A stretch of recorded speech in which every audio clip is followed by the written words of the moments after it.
Item ಯಾವುದೇ ಇರಲಿ try ಮಾಡಿ ಆಚಿ ಚಿಕನ್ ಮಸಾಲಾ. ಉಳಿದಂತೆ ಈಗ ತಾನೇ ಮುಸ್ಲಿಂ ಮುಖಂಡ ಫಾರೂಕ್ ಅವರು ನಮ್ಮ ಜೊತೆ ಜಾಯ್ನ್ ಆಗಿದ್ದಾರೆ. ವೆಲ್ಕಮ್ ಮಾಡ್ಕೊಳ್ತೀನಿ. ನಮಸ್ತೆ, ಕಾರ್ಯಕ್ರಮಕ್ಕೆ ಸ್ವಾಗತ ಫಾರೂಕ್ ಅವರೇ. ಎಡಪಂಥೀಯ ಮುಖಂಡ ಶಶಿಕಾಂತ ಎಡಹಳ್ಳಿ ಅವರು ಕೂಡ ನಮ್ಮ ಜೊತೆ ಜಾಯ್ನ್ ಆಗಿದ್ದಾರೆ. ನಿಮಗೂ ಕೂಡ ಕಾರ್ಯಕ್ರಮಕ್ಕೆ ಸ್ವಾಗತ. ನಿಮ್ಮದೇ ಫಸ್ಟ್ ಓಪನಿಂಗ್ ತಗೊಳ್ತೀನಿ. ಮರು ಸೇರ್ಪಡೆ ಬಗ್ಗೆ ನಿಮ್ಮ ಅಭಿಪ್ರಾಯ? ಎಸ್ ಸರ್, ಓಕೆ ಅದ್ರ ಪಾಡಿಗೆ ಅದು ಇತ್ತು, ಅದನ್ನು ಮತ್ತೆ ಸೇರಿಸೋ ಅಗತ್ಯ ಇರಲಿಲ್ಲ.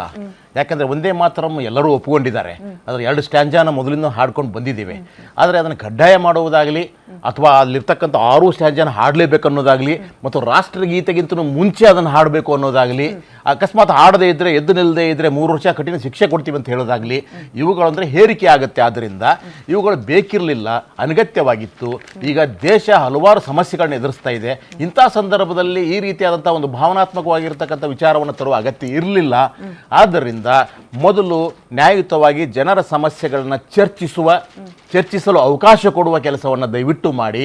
ಅದರ ಬದಲಾಗಿ ನಾವು ಈ ಒಂದೇ ಮಾತ್ರ ವಿರೋಧಿಸೋರು ಯಾರಿದ್ದಾರೆ? ಇವಾಗ ಯಾರೂ ವಿರೋಧಿಸ್ತಾ ಇಲ್ಲ.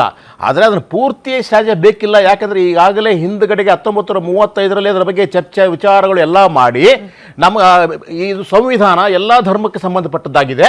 ಆದ್ದರಿಂದ ಒಂದು ಧರ್ಮ ದೇವತೆಗಳ ಪ್ರಸ್ತಾಪ ಬೇಡ. ಇಲ್ಲಿ 2 ಸ್ಟ್ಯಾಂಜಗಳು ಈ ದೇಶದ ಬಗ್ಗೆ ಇದೆ, ಈ ದೇಶದ ಮಾತೃಭೂಮಿ ಬಗ್ಗೆ ಇದೆ. ಆದ್ದರಿಂದ 2 ಸ್ಟ್ಯಾಂಜಗಳನ್ನ ಇಟ್ಕೊಳ್ಳೋಣ ಅಂತ ಇಲ್ಲಿವರೆಗೂ ಹಾಡ್ತಾ ಬಂದಿದ್ದೇವೆ. ಇವಾಗ ಅದರ ಅಗತ್ಯ ಇತ್ತ ಅನ್ನೋ ಮೊದಲನೇ ಪ್ರಶ್ನೆ. ಎರಡನೇದು ಕಡ್ಡಾಯ ಮಾಡಿದ್ದು ಎರಡನೇ ಪ್ರಶ್ನೆ. ಆದ್ದರಿಂದ ನಾವು ಸಂವಿಧಾನಕ್ಕೆ ಭದ್ರಾಗಿರ್ತಕ್ಕಂಥವ್ರು ಎಲ್ಲರೂ ಸಹಿತ, ಈ ದೇಶದಲ್ಲಿ ಇರ್ತಕ್ಕಂಥ ಪ್ರತಿಯೊಬ್ಬ ಪ್ರಜೆಗಳು.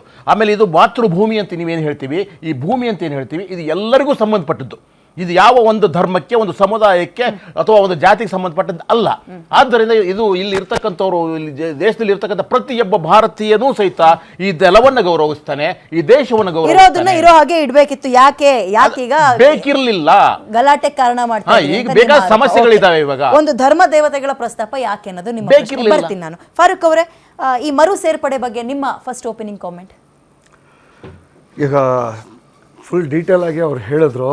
ನಾನು ಒಂದೊಂದು ಸಿಂಪಲ್ ಹೇಳೋದು, ಇವತ್ತು ದೇಶದಲ್ಲಿ ಬಹಳಷ್ಟು ಸಮಸ್ಯೆಗಳಿದೆ.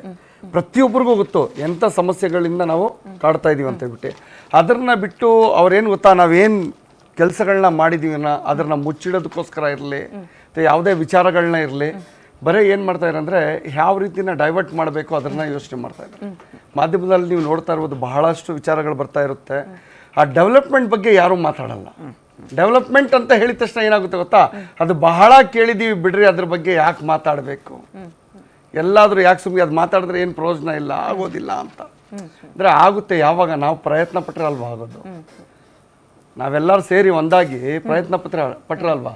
ಬರೀ ಒಂದೇ ಒಂದು ಚರ್ಚೆಗೆ ಇಟ್ಕೊಂಡ್ಬಿಟ್ಟು ನಾವು ಇಟ್ಕೊಂಡು ಇಲ್ಲಿ ಜಾತಿ ಭೇದ ಭಾವ ಎಲ್ಲ ಹುಟ್ಟಿಸ್ಕೊಂಡು ನಮ್ಮದಲ್ಲೇ ದ್ವೇಷ ಹುಟ್ಟಿಸ್ಕೊಂಡು ನಾವು ಸುತ್ತಾಡ್ಬೇಕಾ? ದೇಶದಲ್ಲಿರೋ ಸಮಸ್ಯೆಗಳ ಬಗ್ಗೆ ಮೊದಲು ಅಭಿವೃದ್ಧಿ ಬಗ್ಗೆ ಚರ್ಚೆ ಆಗ್ಬೇಕು. ತುಂಬಾ ಖುಷಿ ಆಗ್ತಾ ಇದೆ. ಯಾಕೆಂದ್ರೆ ಇವತ್ತು ಎಷ್ಟೋ ಜನ ಮಹಿಳೆಯರು ಹೇಳ್ತಾ ಇದ್ರು, ನನಗೆ PCOD ಪ್ರಾಬ್ಲಮ್ ಇತ್ತು ಸರ್, ಥೈರಾಯ್ಡ್ ಪ್ರಾಬ್ಲಮ್ ಇತ್ತು ಸರ್, ಆರಾಮಾಗಿ ನಾನು ಸಣ್ಣ ಆದೆ ಸರ್, ತುಂಬಾ ಥ್ಯಾಂಕ್ ಯು ಅಂತ ಎಷ್ಟೋ ಜನ ಹೇಳ್ತಾ ಇದ್ರು. ನಿಮಗೆ PCOD ಪ್ರಾಬ್ಲಮ್ ಇರಲಿ, ಥೈರಾಯ್ಡ್ ಪ್ರಾಬ್ಲಮ್ ಇರಲಿ, 100% ನೀವು ಸಣ್ಣ ಆಗಬೇಕು, ಆರೋಗ್ಯದಲ್ಲೂ ಸಮೇತ ತುಂಬಾ ಚೇತರಿಕೆ ಆಗಬೇಕು ಅಂದರೆ ಪ್ರತಿದಿನ ನಮ್ಮ ಜೀನಿ ಸ್ಲಿಮ್ನ ಯೂಸ್ ಮಾಡಿ. ಯಾಕೆಂದ್ರೆ ಜೀನಿ ಸ್ಲಿಮ್ಮು ಒಂದು ಉತ್ತಮ ಆಹಾರ. ಅಭಿವೃದ್ಧಿ ಬಗ್ಗೆ, ಸಮಸ್ಯೆಗಳ ಬಗ್ಗೆ, ದೇಶ ಉದ್ಧಾರ ಆಗೋದ್ರ ಬಗ್ಗೆ ಚರ್ಚೆ ಆಗಬೇಕು. ಅದರ ಜೊತೆಗೆ ಆಗಿರೋ ತಪ್ಪುಗಳನ್ನ ಸರಿಪಡಿಸ್ಕೊಳ್ಳೋದ್ರಲ್ಲಿ ಏನ್ ತಪ್ಪಿದೆ ಅಂತ ಹೇಗೆ ಹೇಳ್ತೀರಾ? ಈಗ ಒಂದ್ ನಿಮಿಷ ಹೇಳ್ತೀನಿ. ಹಂಗಂದ್ರೆ ಅವಾಗಿದ್ದವರು ದಡ್ರು, ಇವಾಗಿರೋರು ಬುದ್ಧಿವಂತರು ಅಂತ ನೀವು ಹೇಳ್ತಾ ಇದ್ದೀರಾ. ಆಗಿರೋರು ಎಲ್ಲರೂ ಅವಾಗ ಏನ್ ಡಿಸೈಡ್ ಮಾಡಿದ್ರು ಅವಾಗ ಅವರು ದಡ್ರು, ಈಗ ಡಿಸೈಡ್ ಮಾಡ್ತಾ ಇರೋರೆಲ್ಲ ಬುದ್ಧಿವಂತರು. ಬರ್ತೀನಿ. ಈಗ ಪದ್ಯವನ್ನ ಬರೆದಿರೋ ಬಂಕಿಂಚಂದ್ರ ಚಟರ್ಜಿ ಹೇಳೋದಕ್ಕೆ ನಾನು ಹೇಳಿದ್ನಲ್ಲ, ಅವಾಗ ಏನ್ ಡಿಸೈಡ್ ಆಗಿದೆ ಬರೆದಿರುವಂತಹ ಚಟರ್ಜಿ ಅವರು ದಡ್ರ? ನಾನು ಆ ತರ ಹೇಳ್ತಾ ಇಲ್ಲ. ನಾನು ಹೇಳ್ತಾ ಇರೋದು ಕಾದಂಬರಿಯಲ್ಲಿ ಒಂದ್ ನಿಮಿಷ ಹೇಳ್ತೀನಿ.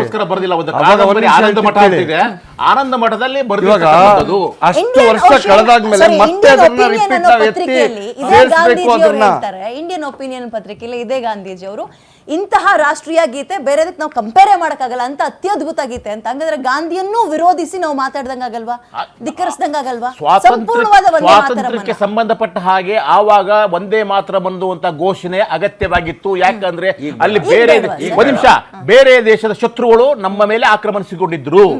ಅರ್ಥ ಆಯ್ತಾ? ಆವಾಗಿರ್ತಕ್ಕಂಥ ಸಮಸ್ಯೆಗಳು ಒಂದೇ ಒಂದು ಸಮಸ್ಯೆ ಅಂದ್ರೆ ಈ ದೇಶವನ್ನ ಸ್ವತಂತ್ರ ಮಾಡುವುದು ಮಾತ್ರವಾಗಿತ್ತು. ಇವಾಗ ನಮ್ಮ ಯಾರು ಭಾರತದ ಸ್ವಾತಂತ್ರ್ಯಕ್ಕೆ ಸಂಬಂಧವೂ ಇಲ್ಲದೆ ಇರ್ತಕ್ಕಂಥವ್ರು ಇವಾಗ ಹುಯಿಲೆಬ್ಬಿಸ್ತಾ ಇದ್ದಾರೆ. ಒಂದೇ ಮಾತ್ರ ಅಂತ ನಮ್ಗೆ ಗೊತ್ತಿದೆ. ಯಾರಿಗೆ ಸಂಬಂಧ ಇಲ್ಲ ಸ್ವಾಮಿ, ಯಾರಿಗೆ ಸಂಬಂಧ ಇಲ್ಲ ಹೇಳಿ. ಅಲ್ಲ, ಅವಾಗ ಒಬ್ಬರು ಹೇಳ್ತಾ ಇದ್ದೀನಿ ಕೇಳಿ. ಯಾರಿಗೆ ಸಂಬಂಧ ಇಲ್ಲ? ಅಲ್ಲ, ನಾನು ಅರ್ಥ ಮಾಡಿಸ್ತೀನಿ. ಅವ್ರು ಹೇಳ್ತಾ ಇರೋದು ಸಂಬಂಧ ಇಲ್ಲ ಅಂದ್ರೆ ಏನು? ಇವ್ರು ಮಾತ್ರ ಕೊಡುಗೆ ಏನು ಕೊಡುಗೆ ಹೇಳಿ? ಎಲ್ಲ ಕೊಡುಗೆ ಇದೆ.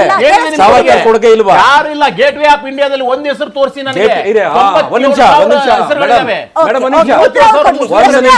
ಒಳ್ಳೆ ಪ್ರಶ್ನೆ ಕೇಳಿದ್ರಿ. ಗೇಟ್ ವೇ ಆಫ್ ಇಂಡಿಯಾದಲ್ಲಿ ಏನದು ಸಾವಿರಾರು ಜನ ಸೈನಿಕರ ಹೆಸರಿದೆಯಲ್ಲ, ಅವ್ರು ಯಾರು ಬ್ರಿಟಿಷರ ವಿರುದ್ಧ ಹೋರಾಟಿ ಸತ್ತವರಲ್ಲ. ಒಂದ್ ನಿಮಿಷ ಪ್ಲೀಸ್. ವರ್ಲ್ಡ್ ವಾರ್ 1 ನಲ್ಲಿ ಬ್ರಿಟಿಷ್ ಸೈನ್ಯದಲ್ಲಿ ಕೆಲಸ ಮಾಡಿ ಸತ್ತಂತವ್ರು ವಾರ್ ಮೆಮೋರಿಯಲ್ ಹಿಂಗ್ ರೀತಿ ಸುಳ್ಳು ಹೇಳಿ ಹೇಳಿ ಹೇಳಿ ಜನಗಳಿಗೆ ಸರ್ವನಾಶ ಮಾಡ್ತಾ ಇದ್ದಾರೆ.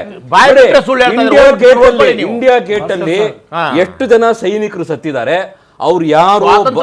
ಒಂದ್ ನಿಮಿಷ. ಯಾವ ಸ್ವಾತಂತ್ರ್ಯ? ಯಾವ ಸ್ವಾತಂತ್ರ್ಯ? ಹೋಗಿ ನೋಡ್ಕೊಳ್ಳಿ. ಬ್ರಿಟಿಷ್ ಅವರು ವರ್ಲ್ಡ್ ವಾರ್ 1 ನಲ್ಲಿ ಅಲ್ಲಿ ಹುತಾತ್ಮರಾದವರು ಏನಕ್ಕೆ ಹುತಾತ್ಮರಾದ್ರು? ಹಾಗೆ ಅವರು ಬ್ರಿಟಿಷ್ ಸೈನ್ಯದಲ್ಲಿ ಸೇರಿ ಮೊದಲನೇ ಮಹಾಯುದ್ಧದಲ್ಲಿ ಮಡಿದವರು. ಅವ್ರು ಯಾರು ಬ್ರಿಟಿಷರ ವಿರುದ್ಧ ಹೋರಾಟ ಮಾಡಿ ಸತ್ತಿಲ್ಲ. ಇದನ್ನ ಸ್ಪಷ್ಟಪಡಿಸ್ತೇನೆ. ನೀವು ಬಾಯಿ ಬಂದಂಗ ಸುಳ್ಳು ಹೇಳ್ಬೇಡಿ. ದಾಖಲೆ ತೋರಿಸಿ. ನಾನು ಸತ್ತೋಗ್ತೀನಿ ಇದು ಸುಳ್ಳಾದ್ರೆ. ಸರಿ, ನೀವು ನಾನು ಸತ್ತೋಗ್ತೀನಿ ಸುಳ್ಳಾದ್ರೆ. ಸುಮ್ಮನೆ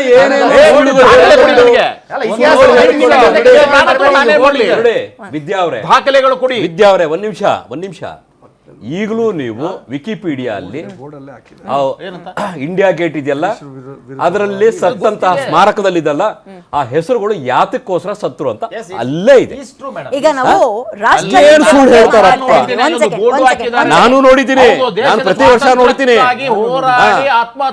ಈಗ ಒಂದೇ ಪ್ರಶ್ನೆ ಅವ್ರಿಗೆ, ಬ್ರಿಟಿಷರ ವಿರುದ್ಧ ಹೋರಾಟ ಮಾಡಿ ಆ ಸೈನಿಕರು ಸತ್ರ? ನಂದೊಂದೇ ಸಿಂಪಲ್ ಪ್ರಶ್ನೆ ಅವ್ರು ಕೇಳಿ. ಹಂಗ್ ಸತ್ತಿದ್ರೆ ಯಾವ ಸ್ಪಾಟ್ ಅಲ್ಲಿ, ಯಾವ ಯುದ್ಧದಲ್ಲಿ ಹೇಳಿ? ಸ್ವಾತಂತ್ರ್ಯಕ್ಕಾಗಿ ಹೋರಾಟ. ಯಾವ ಸ್ವಾತಂತ್ರ್ಯ? ಯಾವ ಸ್ವಾತಂತ್ರ್ಯ? ಇತಿಹಾಸವನ್ನ ತಿಳ್ಕೊಂಡು ಬನ್ನಿ. ತನಕ ಒಂದ್ ಸೆಕೆಂಡ್ ಇವ್ರು ಒಂದು ಪ್ರಸ್ತಾಪ ಮಾಡಿದ್ರು, ದೇಶದಲ್ಲಿರೋ ಸಮಸ್ಯೆಗಳ ಬಗ್ಗೆ ಚರ್ಚೆ ಆಗ್ಲಿ. ಈಗ ತಿಳಿಯಾಗಿದಂತಹ ನೀರನ್ನ ಕದಡುವ ಕೆಲಸ ಬೇಡ, ಅದರ ಜೊತೆಗೆ ಒಂದು ಧರ್ಮದ ಧರ್ಮವನ್ನ ಪ್ರಸ್ತಾಪ ಮಾಡಬೇಡ. ಯಾವುದೇ ರೀತಿಯ ಧರ್ಮನ ಪ್ರಸ್ತಾಪ ಮಾಡಿಲ್ಲ. ಭಾರತ ಮಾತೆಯನ್ನ ಹೀಗೆ ಹೋಲಿಸ್ತೀವಿ ಅಂತ ಹೇಳಿರೋದು. ದುರ್ಗೆ ರೀತಿಯಲ್ಲಿ ಹೋಲಿಸ್ತೀವಿ ಅಂದ್ರೆ ಏನು? ಚಾಮುಂಡೇಶ್ವರಿನ ಕರ್ಕೊಂಡೋಗಿ ಕೂರಿಸಿಲ್ಲ ಅಲ್ಲಿ. ದುರ್ಗೆ ರೀತಿಯಲ್ಲಿ ನಮ್ಮ ದೇಶ ನಮ್ಮನ್ನು ಕಾಪಾಡ್ತಾ ಇದೆ. ಲಕ್ಷ್ಮಿ ಅಂತ ಆಯ್ತು ಮೇಡಮ್, ಇವರು ಮುಸ್ಲಿಮರು, ಇವರು ದುರ್ಗೆಯನ್ನು ನೋಡುವುದಿಲ್ಲ. ನಾನು ಲಿಂಗಾಯತ, ನಾನು ದುರ್ಗೆಯನ್ನ ನಾನು ನೋಡುವುದಿಲ್ಲ. ನಾನು ಹೇಳ್ತೀನಿ ಕೇಳಿ, ನನಗೆ ನನ್ನದೇ ಧರ್ಮ ಇದೆ, ಇವ್ರಿಗೆ ಇವ್ರದೇ ಧರ್ಮ ಇದೆ, ಅವ್ರದೇ ಧರ್ಮ ಇದೆ. ಶಶಿಕಾಂತ್ ಅವರ ಧರ್ಮವನ್ನ ಭೂಮಿ ತಾಯಿ ಹೋಲಿಸ್ಕೊಂಡು ನೋಡ್ಕೊಳ್ಳಿ. ಲಿಂಕ್ ಮಾಡಬಾರದು. ನಿಮ್ಮ ರಾಷ್ಟ್ರೀಯತೆ ಬೇರೆ.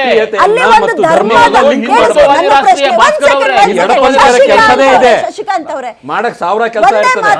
5ನೇ ಪ್ಯಾರಾದಲ್ಲಿ ಒಂದು ಧರ್ಮವನ್ನ, ದೇವತೆಗಳನ್ನ ಪ್ರಸ್ತಾಪ ಮಾಡಿಲ್ಲ. ದೇವತೆಗಳ ಹೆಸರನ್ನ ಒಂದು ದೇಶಕ್ಕೋಸ್ಕರ ಪ್ರಸ್ತಾಪ ಮಾಡಿರೋದು. ಯಾಕೆ ಅದನ್ನ ತಿರ್ಚೋ ಕೆಲಸ? ಕಮಲದ ಮೇಲೆ ವಿವರಿಸುವ ಕಮಲೆ, ಇವ್ರಿಗೆ ಬಹಳ ಪ್ರೀತಿ ಕಮಲ ಅಂದ್ರೆ. ಹೌದು, ನೆನಪಿಟ್ಕೊಳ್ಳಿ. ಹೌದು, ನೀನೇ ದುರ್ಗೆ, 10 ಆಯುಧಗಳನ್ನು ಧರಿಸಿದವಳೆ. ಅದರಲ್ಲೇ ಇರ್ತಕ್ಕಂಥದ್ದು ವಾಣಿ ಅಂದ್ರೆ ಸರಸ್ವತಿ. ವಾಣಿ ವಿದ್ಯೆಯನ್ನು ನೀಡುವವಳೆ ಅಂದ್ರೆ ಸರಸ್ವತಿ. ಅರ್ಥ ಮಾಡ್ಕೊಳ್ಳಿ. ಅಂದ್ರೆ ಏನ್ ಹೇಳಿ ನಮ್ಮಲ್ಲಿ ಎಜುಕೇಶನ್ ಅಂತ ಅಲ್ಲ, ನೀವ್ ಅನ್ಕೊಂತೀರಾ ಸರಸ್ವತಿ ಯಾವ ಧರ್ಮದ ಬಗ್ಗೆ ಕೆಟ್ಟದಾಗ ಮಾತನಾಡಿದ್ದಾರೆ ಹೇಳಿ? ಕೆಟ್ಟದಲ್ಲ, ನಾನು ಹೇಳಿದ ದುರ್ಗೆ ಮತ್ತು ಸರಸ್ವತಿ ಯಾವ ಧರ್ಮದವರು? ಶಶಿಕಾಂತ್ ಒಂದ್ ನಿಮಿಷ. ಧಾರ್ಮಿಕ ಭಾವನೆ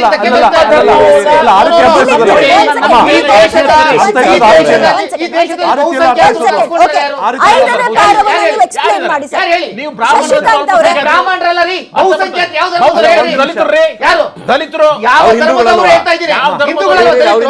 ಧರ್ಮನನ್ರಿ? ಹಿಂದೂ ಧರ್ಮನ? ತಲೆ ಕೆಟ್ಟವರಿಗೆ ಧರ್ಮ ಅಲ್ಲ ಇದು. ಸುಪ್ರೀಂ ತಲೆ ಕೆಟ್ಟವರಿಗೆ ಹಿಂದೂಗಳು ಧರ್ಮ ಅಲ್ಲ. ಶಶಿಕಾಂತ್ ಅವರೇ,